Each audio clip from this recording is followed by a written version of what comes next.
Today we'll be showing you how to remove your new style GM tow mirror caps with the least amount of disassembly possible on these mirrors.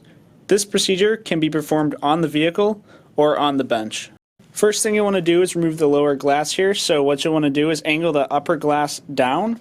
Then you'll want to put your fingers behind the top side of the lower glass there and just go ahead and pry back.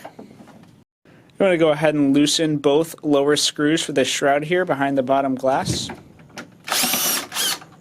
Just go ahead and remove both those.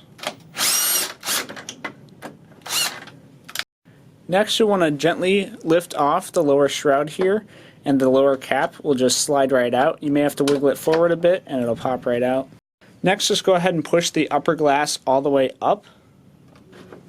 Be mindful that there are two screws still attached at the top of the shroud here. Next, you'll want to pull back that shroud again, making sure there's a full gap there, and go ahead and insert a trim tool beside the cap next to where that tab is. Then you want to go ahead and pry out and pull with your other hand across the mirror and outward, and you'll see the cap just snaps right off.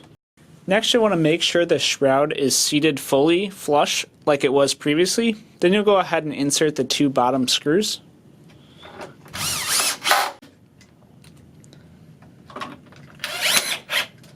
Now just go ahead and snap the lower glass back on. You'll want to make sure you apply even pressure and just push down. It'll snap right in. You'll want to put on the upper cap here, so you'll want to make sure the edge of the cap is inside the edge of the shroud there.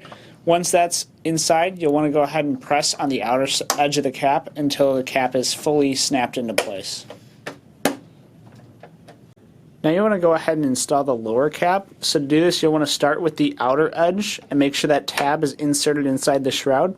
Then you'll want to go ahead and wrap around to the inner part of the mirror and push that directly in, and it'll just snap right up into place.